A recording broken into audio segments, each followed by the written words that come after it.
Hi, this is Len Edgerly. Welcome to the Kindle Chronicles on March 26th, 2021. You'll notice I don't have any music, and that's because something went wrong with the Ramonk track, and I want to get the show up to you before Darlene and Deb get back from their walk here on Sanibel. It's Darlene's birthday today, and it would be a nice thing if I could join them watching a few episodes of Bull tonight. So I've got the interview is all queued up. It's a great conversation I had with the city manager of Sanibel. She's had that job for 20 years, Judith Zimomra, and what a competent person and what a deep sense she has of the job and also of this island. So she's the last person that I've talked to in the series of interviews I've done in the 4 months that we've been here on Sanibel. And I think it was a fitting conclusion because she left me feeling very inspired and confirming how strongly I feel that this is a great place for us to be coming back a lot in the future, possibly as homeowners someday if things turn out.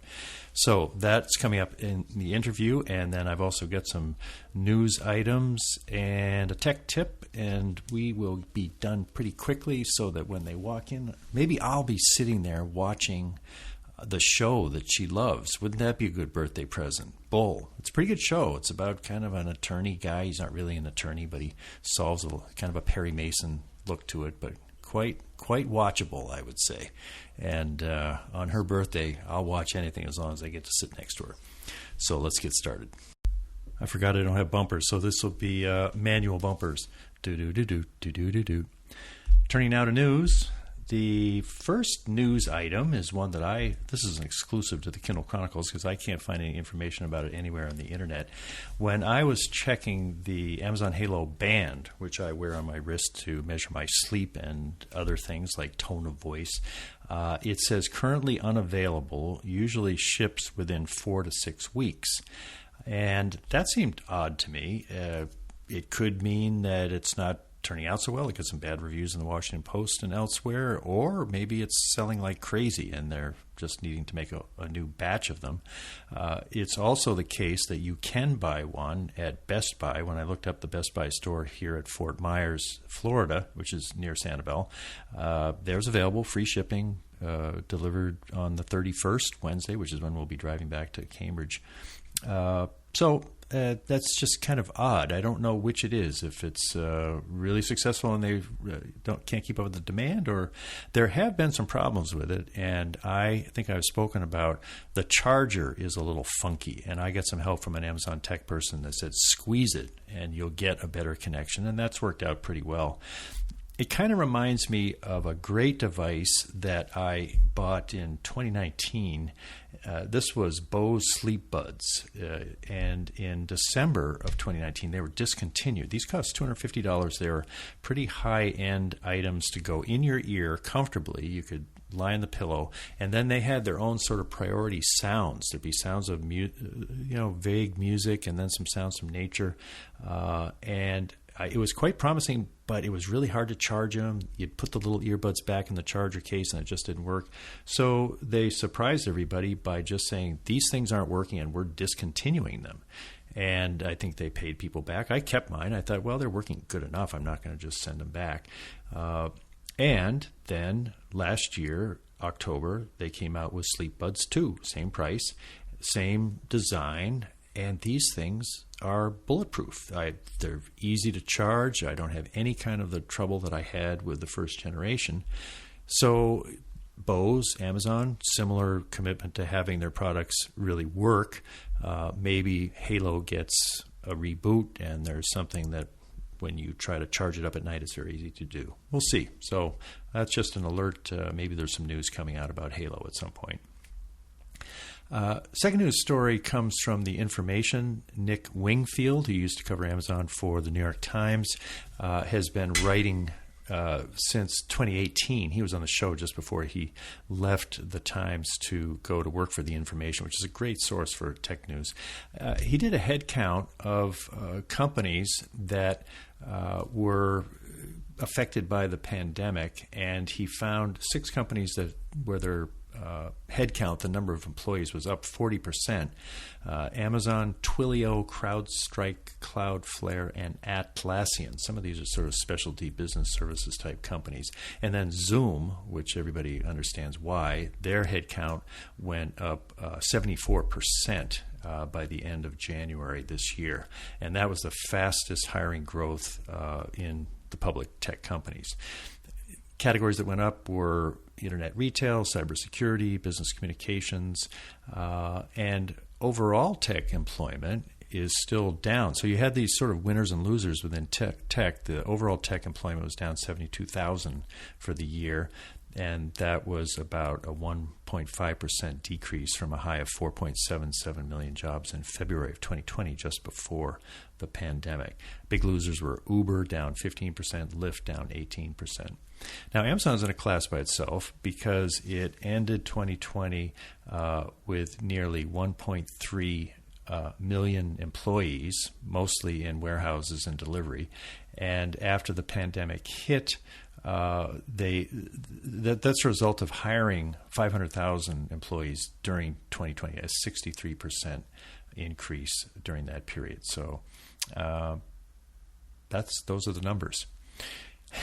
Third story is the spin. You know, if you have the votes and you have the then you have the spin room where the people are spinning stuff. And Amazon has been getting more aggressive, making its case. You know, you see these tweets about we pay a minimum wage of $15, and they interview employees talking about what a difference it makes to work at a car wash at $9 and then get a job that has benefits from day one at $15 an hour. And in the last few days, the back and forth between the company and Bernie Sanders and a late entrant into the fray, Elizabeth Warren, has gotten very pointed. Bernie, March 24th, 2 days ago, tweeted, "I look forward to meeting with Amazon workers in Alabama on Friday. All I want to know is why the richest man in the world, Jeff Bezos, is spending millions trying to prevent workers from organizing a union so they can negotiate for better wages, benefits, and working conditions." Well, that same day, Dave Clark, who is worldwide head of consumer for Amazon, he responded to the senator on Twitter, a three-part tweet storm. Part one, I welcome Senator Sanders to Birmingham and appreciate his push for a progressive workplace. I often say we are the Bernie Sanders of employers, but that's not quite right because we actually deliver a progressive workplace. Tweet two, for our constituents, a $15 minimum wage, health care from day one, career progression, and a safe and inclusive work environment. 3, so if you want to hear about $15 an hour and health care, Senator Sanders will be speaking downtown. But if you would like to make at least $15 an hour and have good health care, Amazon is hiring. Whoa, this is not your normal way that a top executive speaks to a U.S. senator. And let's see, that same day, a guy named Mike Kaska tweeted.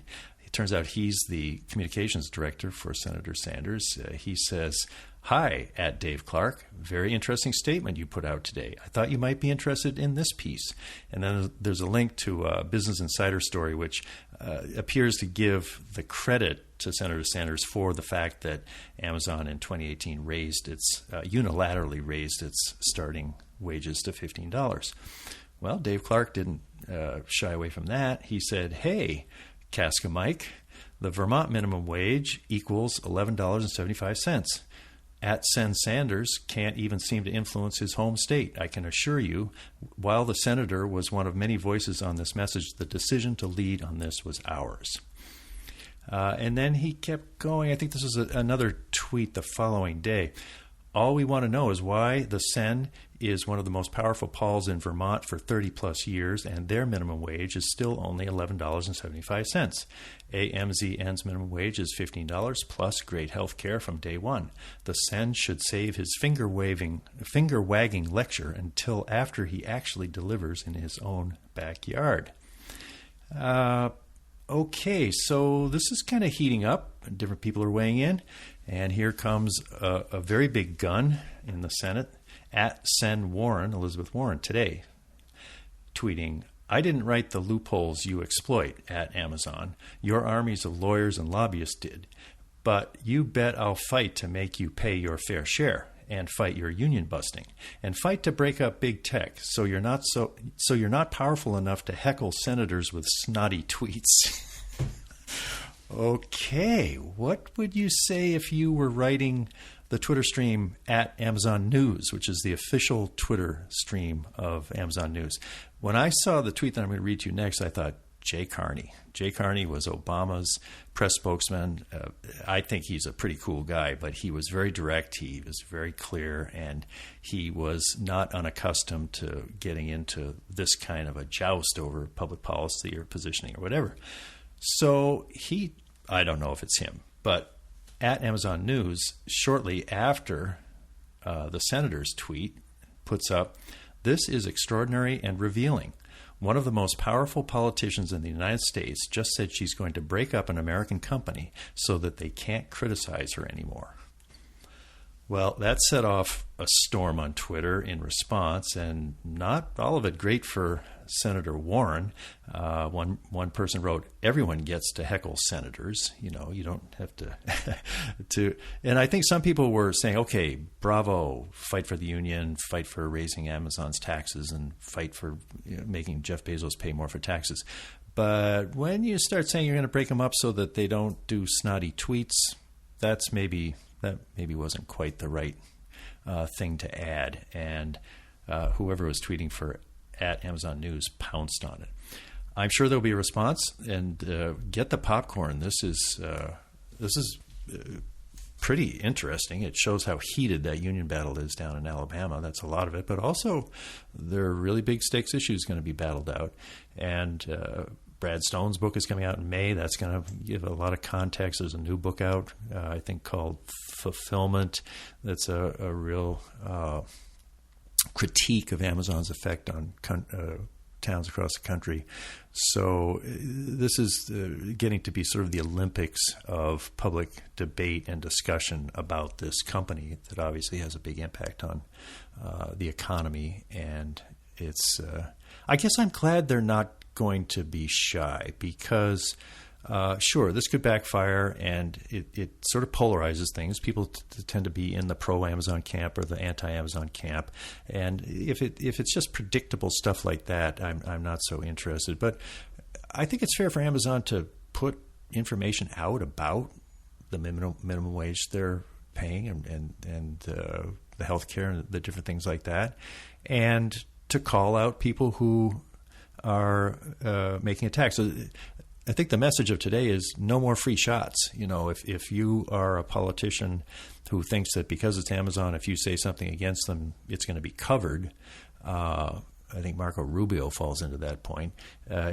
You're going to think about, okay, that would be fun to talk about the richest man in the world and what bad decisions he's making for his workers. But you will now have to think about, but if I say this, what might a Jay Carney say back? What you poke this bear now, you're going to have something come back at you. And some people are saying, well, yeah, Amazon poked the Elizabeth Warren bear, and that's probably not going to turn out too well. So, well, it's going to be entertaining, and I think it will be enlightening as well to have a vigorous debate on these issues, as opposed to just one side being a punching bag that thinks that it can't defend itself when it's attacked kind of left and right and all over. There's the bumper. Thank you. Tech tip. Tom Semple, a longtime listener, has a nice habit of comparing what updates to the Kindle software are doing across platforms. And he sent me something earlier this month that I'm going to talk to you about some highlights of it, and I'm just going to copy what he sent me into the show notes. So if you'd like to get his very precise description of what the latest updates are doing, you'll be able to find it. But I think there's a larger point here that I want to talk about.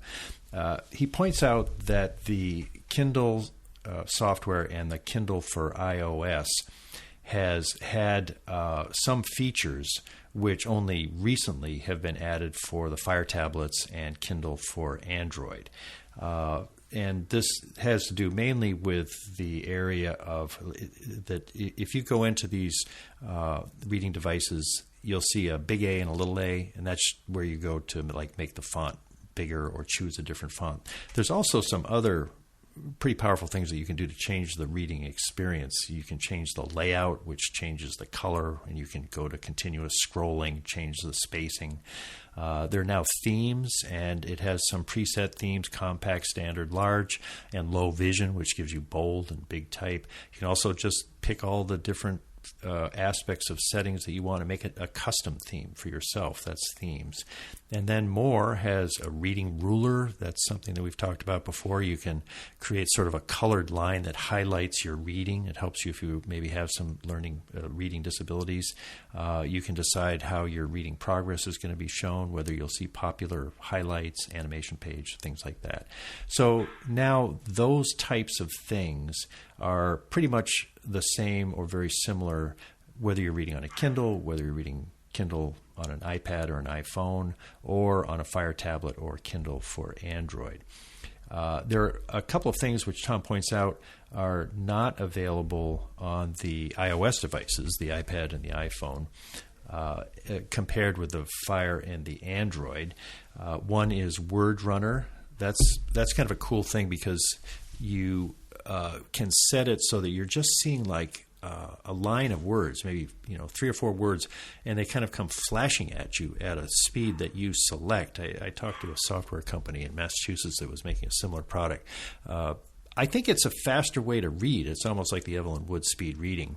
And there have been times when I've been cramming to finish a book before talking to somebody. I have used it. I don't use it that much, but it's a tool of note, and it's not available on your iPhone or your iPad.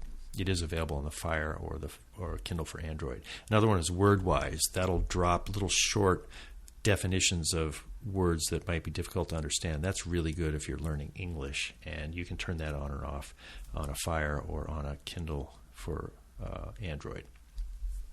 I think the larger point here is that there are these differences across the different devices, and in the past I've a couple of times challenged the Amazon people that I've talked with at product previews is, why can't you just make it so that if I'm reading Kindle on Android or a Fire tablet, or that it should just be the same. It's all Kindle. It's all Kindle books. Why should there be anything that's different in these various things that are named Kindles? Now, I can kind of understand that there would be differences between the operating system for an e-ink Kindle because it's slower. It just responds more slowly.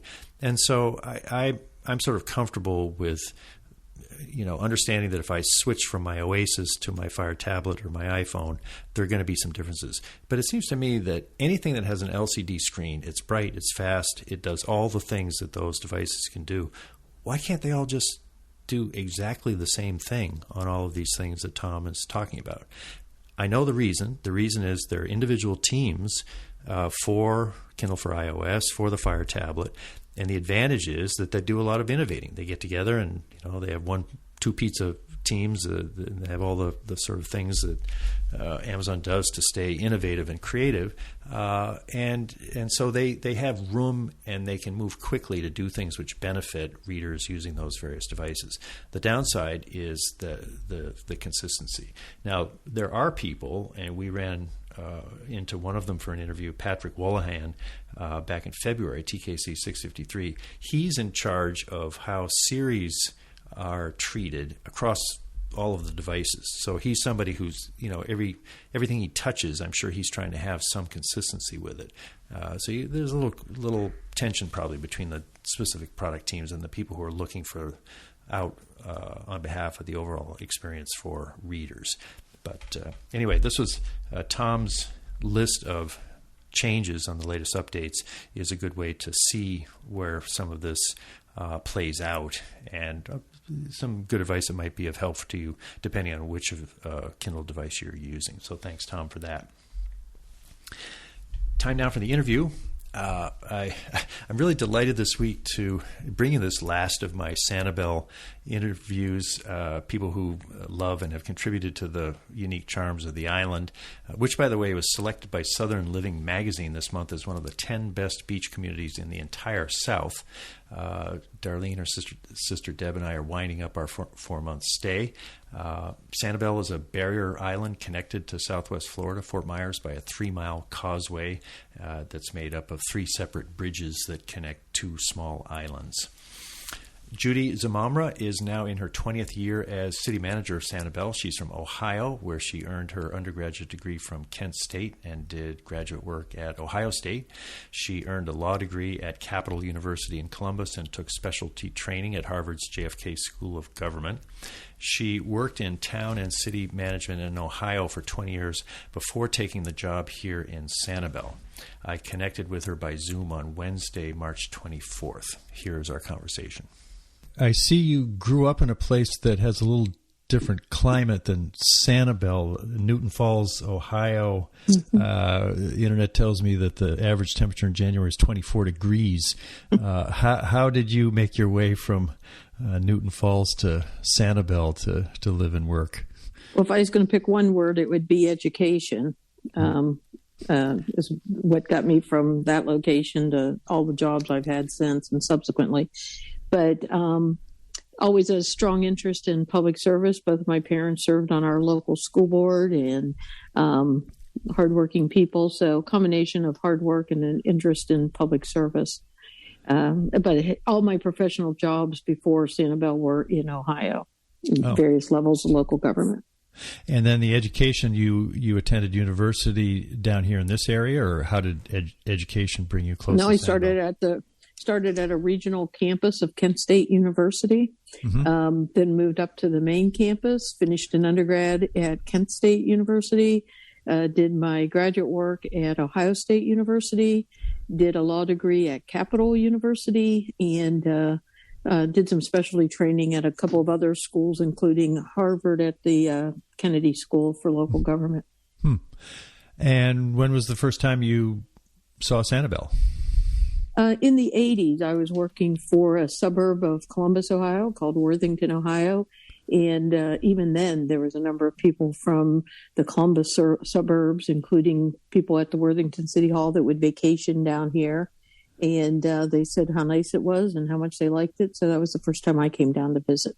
And you just came down for a vacation in the winter? Came down, one time in the spring by myself. And then I brought some college roommates back once. And then my father died relatively young. So my mother and I came down the winter that he had passed, to get away during those holidays. And so those were my first 3 visits. And then it was probably another 2 or 3 decades before I was back again.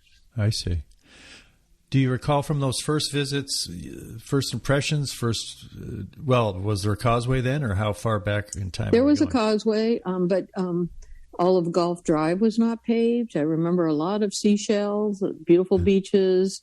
So, if you get off a plane in if you get on a plane in Northeast Ohio and you exit in the winter down here, there's certainly something even more magical than if you do it during a summer day. Yeah. And so just remembered good weather, good times, and just the entire natural beauty of the place. When you were visiting in that earlier period, were you sort of making a note to yourself that someday I want to come back here and live here and work here, or did that was just kind of serendipitous the way that happened? Well, the city manager that was one of the longest serving city managers in Ohio, Dave Elder from Worthington, his family had been coming every spring break to Sanibel before the causeway. So I would always hear his reports. And I worked for a mayor in Cleveland, Ohio as chief of staff. And he decided after many successful terms to not run for re-election. And my then fire chief came in and said, "You have pictures on your desk from sunsets on Sanibel. Did you hear they're looking for a city manager?" Because we were all looking for jobs then. And got myself called up. They were down to the final 5, but was able to get in the pool and then over the next couple of weeks emerged as the finalist. They had some tumultuous times before that. They had 6 city managers in the 5 years before I arrived. So I didn't know if definitely didn't think I would necessarily be here for 20 years, but I thought, well, the worst case, I'll get a good tan and be back up north, but ended up being a lot longer tenure. Well, you owe a debt to that. Was it the fire chief that gave you the tip? Yeah, yep. And he now is retired and lives in the Benito Estero area, actually. So. Yeah. And this was back in 2001 or late 2000? 2001. Actually, I accepted the position the week of 9/11. Oh. I said yes early in the week, and then before the week was out, 9/11 had occurred. So wow. It was kind of a difficult time to be moving and transitioning, but many people had things much worse happening that week. So. Oh, for sure. Yeah. You used the word magical, and I've seen, in fact, in that Southern Living magazine, there's words like that, and I've certainly used words like that when I tell my family up in New England. Why do you think it has that effect? What's the equation that seems to so frequently lead us to talk about this island as magical or enchanted? Something better than just, oh, what a great vacation spot. Something a little extra. Well, I tell people it's, Sanibel's much more than just a dot on the map. We are a world-class travel destination. We're almost on everyone's list of best beaches or best destinations, bucket list to see in your lifetime, those type of things. But I think it's the sense of community and the uniqueness that gives people that sense of that you're somewhere more special. And I think, at least in my last 2 decades, we have a great gratitude to our civic leaders and founders who did so much to protect the community. And if you just go off island, there's some very nice communities and towns, but you really, now that development off island continues in this region, you see the contrast to the native protected status of Sanibel and the more manicured look, of the subtropics when you don't protect that native grounds and wildlife and all the things that we do here. But I think if you live here for a short time, you realize, and for people who stay like you have for, more than that 1 week or so, you get that sense of community. Right. I'd say over the last few years before our pandemic, it's very common at City Hall that we get a lot of calls before, be it 4th of July or the holidays, saying, well, what do the people on Sanibel do for the 4th of July? What do the people on Sanibel do for Christmas? What do they do for Easter? And people come here and they want to live that, whatever they see as that Sanibel lifestyle, and they want to become immersed into the community. They're here for a week or a day, they want to go to the farmer's market and they want to go to Bailey's and they want to, they want to feel it as well as just see it. Well, and then you've got this major commitment to preservation of wildlife and wild space, with almost 70% of the 17,000 acres is reserve of one kind or another. I'm not an expert on wildlife. I love it. If they had only preserved 35% of the island, would there be way less wildlife, way fewer species of birds? I mean, what's the effect of taking that much land on a place like this in terms of how much wildlife you can support? Well, I think there's a couple of things there. One, the percentage is actually way north of the 70%. I think that would probably be just the Ding Darling and federal preserves. But the city owns significant conservation lands ourselves, as well as the Sanibel Conservation Foundation. So if you put those together, you're usually just under 80%. Really? Wow. Places like Sanibel Gardens that the city owns, or Jordan Marsh, and then, of course, the Captiva. The Sanibel Captiva SCCF Conservation Foundation owns numerous parcels. But particularly as we've acquired the more recent, or as these other parties have, it's become even more strategic. So it's not just about the raw acreage. It's about protecting certain water bodies like the Sanibel Slough, which some people refer to as the Sanibel River, or what we call wildlife corridors, so that we can, if you look at the map, the green map of Sanibel where the conservation land is, it's not just pockets. there's connectivity so that wildlife has areas to roam and forage and nest, and it's more than just the one area. And then the diversity of the areas that are protected. So sometimes people come to Sanibel and they go, oh, I got a lot with no wetlands, or I got an area with no wetlands. Of course, we're very protective of our wetlands, but it could be a very unique upland hammock canopy that needs protection. So it's not just wetlands, it's the diversity of the land, and the fact that we try to protect the entire, not just one species, but the entire wildlife community on Sanibel and the habitat for that. Well, you mentioned wildlife corridors. Are you actually seeing where the wildlife is going and then trying to find the pieces of land that would help protect their route, or how precise can you get to actually help them get where they need to go? One thing the city has that's also very unique, we have 5 full-time biologists in the Department of Natural Resources. Wow. So usually you might find a Department of Natural Resource sometimes at a county level, sometimes at a state level, but you'd be hard-pressed to find a city of our size with 5 full-time biologists on the city staff. And so we try to measure all of our activities against what's the impact on the natural environment. Some people read our comp plan, which is known as the Sanibel Plan, and think it's about balancing wildlife.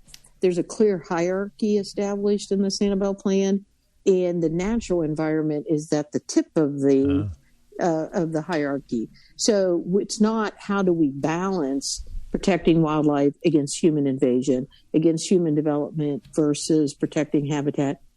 We protect first the habitat and the natural environment, the dark skies, the turtle nesting area, and then everything else comes secondary to supporting that. And that's a little different prioritization than most communities, even those dedicated to environmental causes take as far as their approach to city management. Well, one topic I've found complete unanimity on, I've talked to Chief Dalton and others from the island, is the lack of traffic lights on Periwinkle Way. And I just thought it's so wonderful. Come across and you've got people directing traffic, and they're almost like ballet or conductors. There's some real art to it. And I think I asked maybe Chief Dalton or somebody, what if some MBA showed up from Harvard and said, boy, I could save you a lot of money by putting in some traffic lights? Has that ever been said? He said there hasn't even been a study on that. There would be absolutely no support for doing that. Oh, no. Which struck me as marvelous, because you have thousands of people here and they disagree on everything. Why is that something that there's such unanimity about? Again, I'd go back to I think it's even more than ambiance, it's the vibe. You know, several years ago when we really increased our bike visitation and our paths, and of course Sanibel is one of the first 2 cities in all of Florida to be designated as a gold level bike friendly community, that we even altered the training for our traffic aids, where that we put the priority on the bikers and the pedestrians, you know, over the cars, because part of the Sanibel Plan is that we emphasize the anti-automobile means of transportation on the island, and for safety wise. You know, you hope everybody goes home safe. And when you think that we had, the last time we counted bikes on Sanibel and pedestrians on any given day and season, we'll have as many as 3,000 to 3,200 people on bikes around the island. So it takes, in most days, everybody goes home without any kind of an accident, scrape, or major accident. And to do that, it's a concentrated effort. We have the last couple of years, we ranked as usually the 3rd or 4th safest city in Florida on human safety. And people say, well, do you really need a police department if it's that safe on Sanibel? Well, no, people think that all happens by accident, but it does not. It's the same with protecting the natural environment and making it safe to be a place to bike and walk and to move thousands of cars a day on and off the island.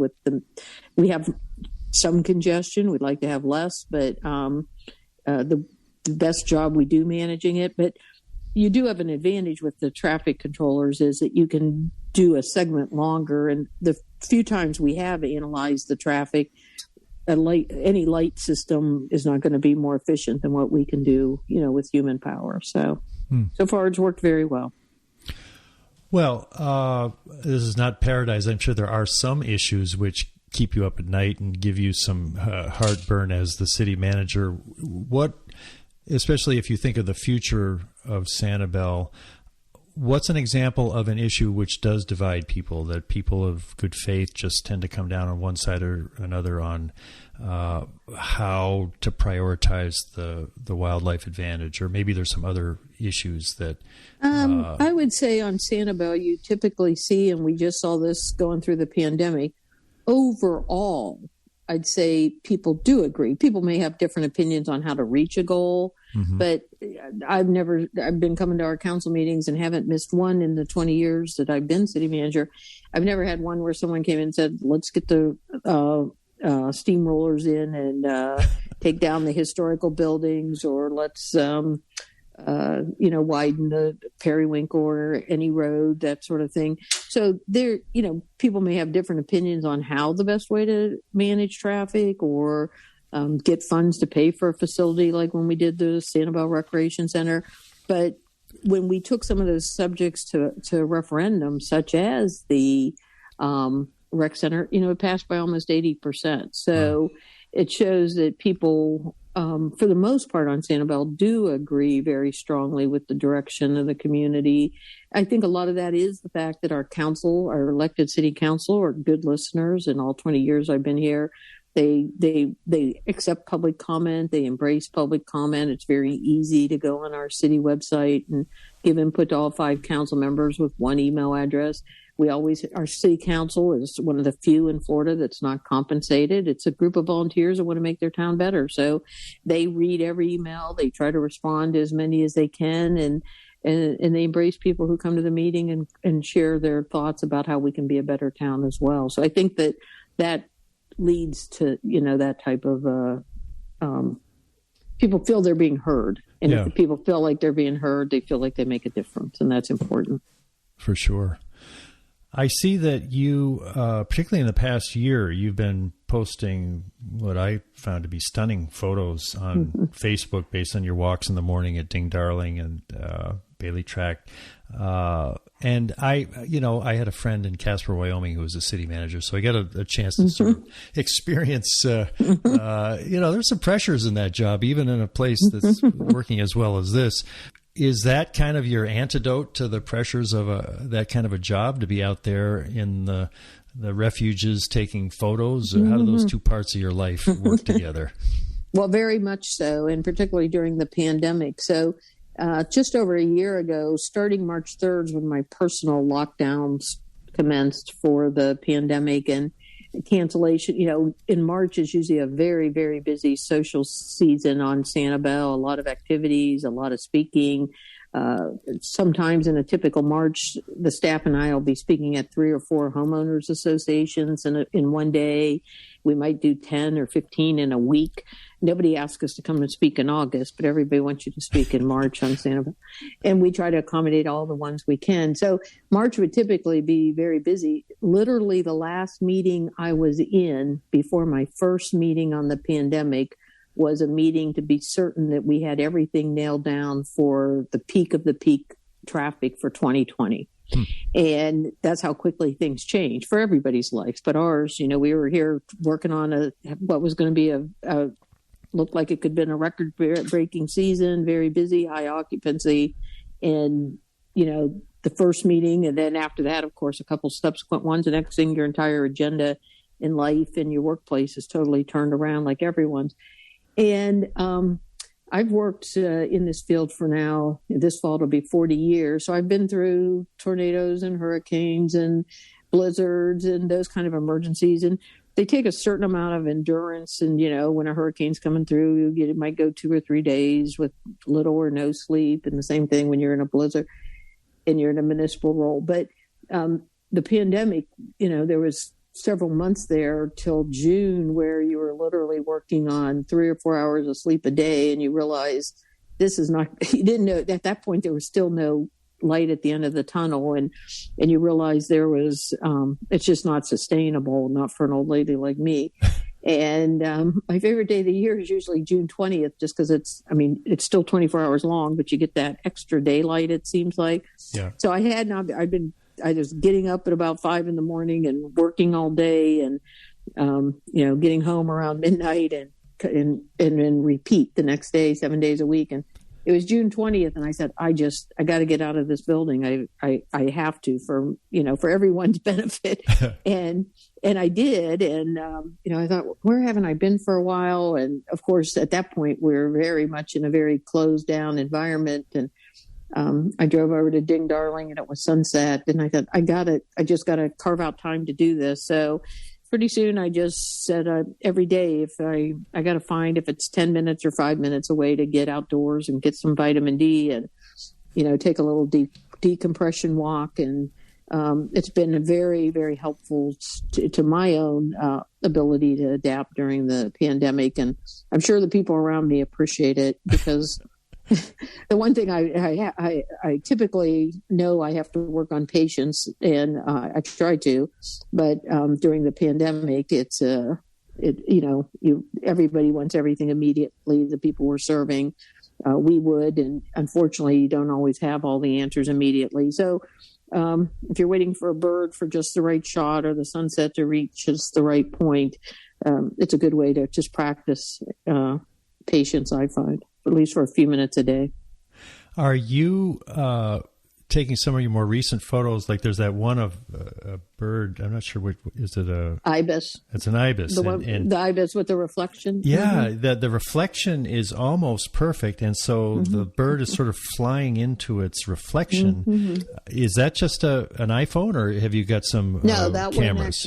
That one's a Nikon 3400 body with a Tamron 600 zoom lens, and it was at the last culvert in Ding Darling on Wildlife Drive, and it was a night with a particularly nice sunset. And I really try to do my walk in what, photographers call that golden hour, that last hour before, dusk, when you get that beautiful golden glow. And here it's particularly good for wildlife photography and nature photography. So that's when I try to get out. I don't get out every day, but I try to, and I try to have my camera. If you're going to be walking and you see beautiful things, it seems like a nice thing to share. So that's what I try to do.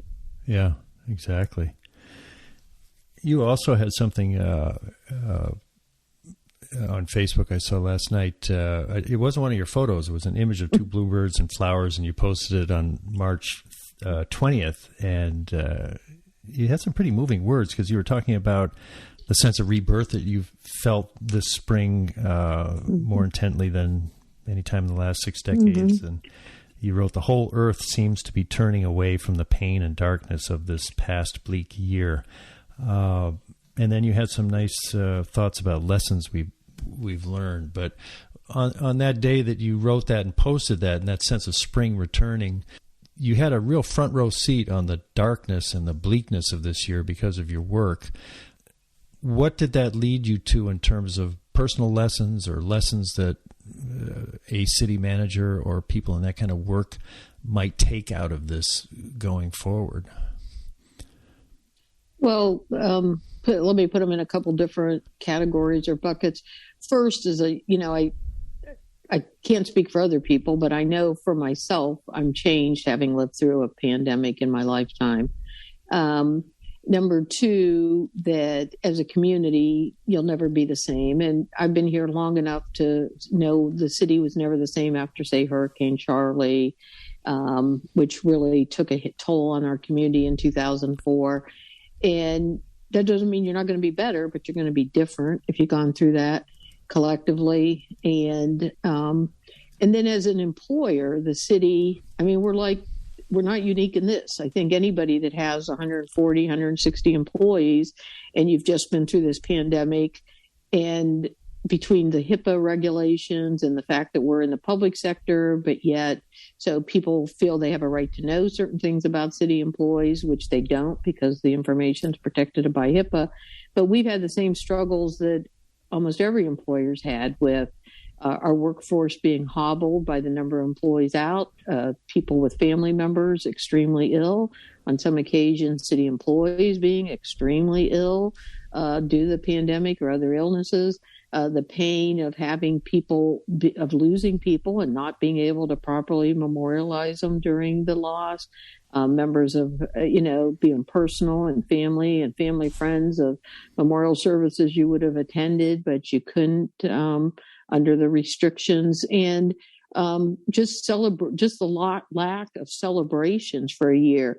We usually try to really make a point of celebrating retirements and advancements of our employees, and kind of ring the bell when there's good news. We have an excellent tuition reimbursement for our employees. We have employees that graduated, and we recognize none of that over the last year. So, we've had 2 police officers who were career officers who retired and kind of faded away. I mean, at some point, we hope to have one big celebration for everything we've missed in 14 months, every retirement and every passing and every good news item. But, we normally are picking an employee of the quarter and different things. And we just didn't have an opportunity for any of that this past year. And the same, I have a niece who's now getting married on Memorial Day, but originally was looking for a winter wedding and things. And you just have that whole sense of loss. But at the same time, you come out of it, I believe, hopefully everybody did. I think with myself, a more heightened appreciation for how important those people in your lives and those relationships are, and how it's real. I mean, do we all know this day to day? Are the things that you want or you need or covet the most important things in your life? No. Hopefully it's those people that you have and you have relationships with. And then we're blessed to be in this era with technology where you can reach out and, if it's your great aunt in Arizona that you haven't seen in 5 years, but man, she can get on that Zoom and still stay in contact with you. So, that's a great blessing that you have, that you think if it was just 15 years ago, you just wouldn't have had those opportunities. Boy, you think of the isolation we would have been in, if, as you say, 15 years ago. It would have been a whole other level of stress, really, to be actually alone. But there was a lot of social isolation for everyone during this. I mean, I have talked to residents who, other than once every 3 weeks trip to an on-island grocery store, literally went nowhere else during the entire pandemic, and we have always been working with FISH, one of the on-island nonprofits that deals with social services, and with the faith-based community on social isolation in the community. But this just brought even more to the forefront the needs of you can have a lot of wealth, but that doesn't mean you have happiness and the right amount of connectivity in your life. Well, you had kind of a baptism by fire on a different kind of a stress and crisis, because it was Charlie in 2005, so just 4 years after you started. 2004 it actually was. Yeah. 2000, August 13th, Friday the 13th. Oh my. Tell a little about that and how well you think Sanibel is prepared now. I know you've done lots of training. You've met with people from the Netherlands. If a storm that bad hit this coming hurricane season, how confident are you that Sanibel would meet it at least as well as you did Charlie all that long ago? Well, just so everybody knows, Hurricane Charlie, we had hurricane strength winds on Sanibel for quite some time. But fortunately for us, based on the time of day and where the tides were, we really did not get storm surge. What we had was a very severe haircut. We lost a lot of vegetation. And at that time we had a lot more invasive, what's a plant called the Australian pines, which at the time lined periwinkle with some very, very large trees and did significant damage. But we have always had a code even stronger than the Florida hurricane code. Our structures did extremely well. We had some structures with some significant damage, but not one single structure on Sanibel was deemed unsafe, totally needed to be demolished just because of the wind damage. So significant damage, significant loss to our power grid. The water got on as power came back on. But there were some pockets still, like it was day 28, still did not have power. And if you're down in the subtropics in August trying to restore from a hurricane, the lack of air conditioning, cold water, and refrigeration takes its toll after a month. So we received a lot of recognition on how well we responded. We're always trying to be ready. And the most difficult aspect of planning is you can do a lot of work in advance, which we do, and try to prepare for every option or opportunity to be damaged. But until the actual event occurs, you don't know what that damage, so nowadays you have the pre-work and then what's called damage assessment, which as soon as the event occurs, be it a fire, a hurricane, a flood, and you move in there and assess the damage, get that moved up to FEMA, and then there's quickly, hopefully everything turns around on what resources you're going to need. And then it's what's called recovery. So, we always just have to be ready to hit each of those three aspects. So our community, we try to train people. People move here from all over the world and particularly around the country. And a lot of them have never lived in an area where you have to be careful about ready to go if you're ever told you have to go. I've lived here. We had a relatively small wildfire since I've been here where we had to evacuate people out of their homes in the dry season because of wildfire and things. So, that's in some ways that's more harrowing than a hurricane when 5 days it's coming at you. So, right. But when you're on a barrier island and one way on and one way off with the causeway, your emergency planning is, has some unique aspects to it. Well, now it wouldn't be likely this time of year, but if someone was from New England renting a house here and the storm was approaching, would somebody from the police department knock on our door and say, hey, you have to leave now? Eventually, it depends. We start watching as soon as it's on the horizon, and we start putting advisories and alerts. The last few storms, we've done staged evacuations, and that's something that they started in the Keys. But now the resorts, something that's changed in the last 20 years, even the resorts want to have the visitors out sooner because they need to close down their properties, sure, let their workers go home, et cetera. And so usually you'll see the hotels and those type of accommodations, large condos, 3 to 5 days out, they'll start rotating their guests out. They don't want them here the last minute. And then, the person says, I can't get on a flight where I'm supposed to be going and things. And then when there is a hurricane on the horizon and you're in Florida, it's very rare that you're not going to be hearing about it because it will be on everything from your phone to your radio to your television. And there is significant messaging about it in, sure, the community. We do 2 final sweeps of the entire island. It may be a police officer, but we also redeploy people like our lifeguards, et cetera. And we do literally a door-to-door knock on people's doors because when we did evacuate for Charlie, we did find a couple on the far west end that were, one spouse was advanced cancer and the other one was Alzheimer's, and they were in their home and not watching the news, and they're in their 80s, and they had no idea that an evacuation had been called for. So we had to work on that.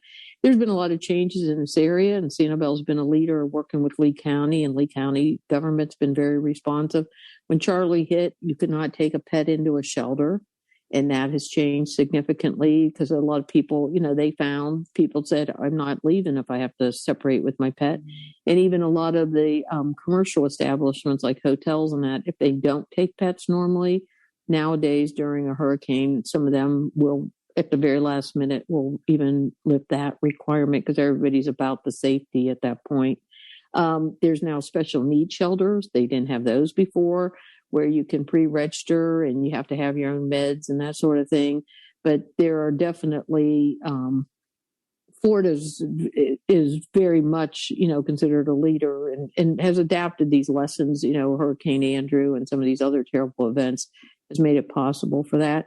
And then a number of the private sector businesses on island and off island have been investing heavily in generators, emergency generators, and some laws have changed about grocery stores and gas stations and nursing homes actually requiring certain levels of generators and that. So with the population explosion in Florida and the way that the state is geographically located, is this long, skinny spine, a huge evacuation. If a 5 was headed for major urban areas, you have to get the state, you can't move millions of people up the interstate system in one day's notice. Yeah. So, there's been more and more of a movement if you're inland, not somewhere like a barrier island, but to what they call now shelter in place. But you have to have the proper power, food, and that to do that. And you should never shelter in place unless you know that building's going to be safe.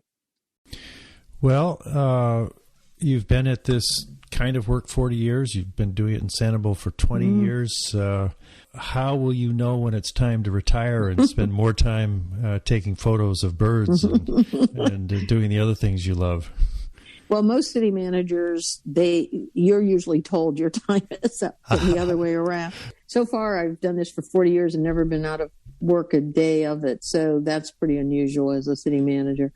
I felt this past year that I brought value to the workplace. And so right now I don't, as long as the community feels, and particularly the 5 council members I directly report to feel I bring value to the workplace, I don't have any immediate plans to change that. Anything else that we haven't talked about that this is going out to people that have maybe heard of Sanibel? I hear from some of my listeners, I love Sanibel too. But if you were speaking to people off island mainly, anything we forgot to talk about that you think is important? Well, it's a beautiful place. It has a wonderful vibe. You hope that people who come here and like it say, what do you like about it, and take it home and make that part of the community you live in. I think there's a lot of lessons from Sanibel that are applicable to wherever your home is. And certainly every place on the globe can use more protection of the environment, better neighbors, better safety, and hopefully and we do have people contact us every day from other governments and other communities on, different lessons we've learned and how can they take those home or apply them at their own city hall. So you hope to see more of that. We don't think we're perfect. And I know I'm not the perfect city manager or the perfect person, but we do try to make a goal of trying to always become better. Every morning you wake up and say, well, how can I be better at all those jobs? And this last year's given us a great opportunity to try to do that. I have been speaking with Judith Zimomra, Sanibel City Manager. Thanks very much, Judy. Thank you, and travel safely home. Right. I will. And thanks for being here. That is one classy leader of any organization. When I listened to that interview, I was really struck by her competence and the depth of where her leadership comes from. It may not surprise you to find out that there is a lot of military service in Judy's family. Her late father, Charles, was a disabled vet who served in the Army's storied 101st Airborne Division. Charlie's brother, Mike, spent 2 years in a North Korean POW camp during the Korean War. And when she mentioned in passing the work of a city manager during hurricanes, blizzards, and tornadoes, never mind a pandemic, I could imagine her calm, always listening leadership making a big difference in helping a community recover and thrive. I also liked how she gave credit to the civic leaders who, through bold action in the 1970s, came up with the Sanibel Plan, which is still making this island the special place that it is. And one of those civic leaders, Charles LaBeouf, was my guest in January. As it turns out, Charles is going to be joining us here on the Lanai Sunday because Darlene has such curiosity about the wildlife that I thought that if he could give an hour-long tutorial, that would be a great birthday present. He said that's great. He had his 85th birthday yesterday, so he's going to drive over and spend an hour on Sunday answering questions about the alligator that we see out there in the pond and the ibis and all the other creatures here. And I'm really looking forward to a chance to meeting him in person and then having him talk with Darlene about the wildlife. We will be driving back Wednesday, the 31st. Take 5 days to get there. Get home Easter Sunday on April 4th. Boy, this time has gone fast, I have to say. And what a beautiful place. I hope that the stars align and we have a chance to not only spend next year here, which we have rentals signed up, but eventually have this become part of just the rhythm, the seasonal rhythm of our lives. Next week's show, we'll start out here talking with Darlene and maybe Deb about our stay. And if I can talk Darlene into doing a little recording while we're on the road, you might get a little bit of a travel log as we get back to Cambridge. And one way or the other, there'll be a show on Friday that will have us pretty close to home by then. I really appreciate your taking the time to listen to my podcast. Have a great day. Bye.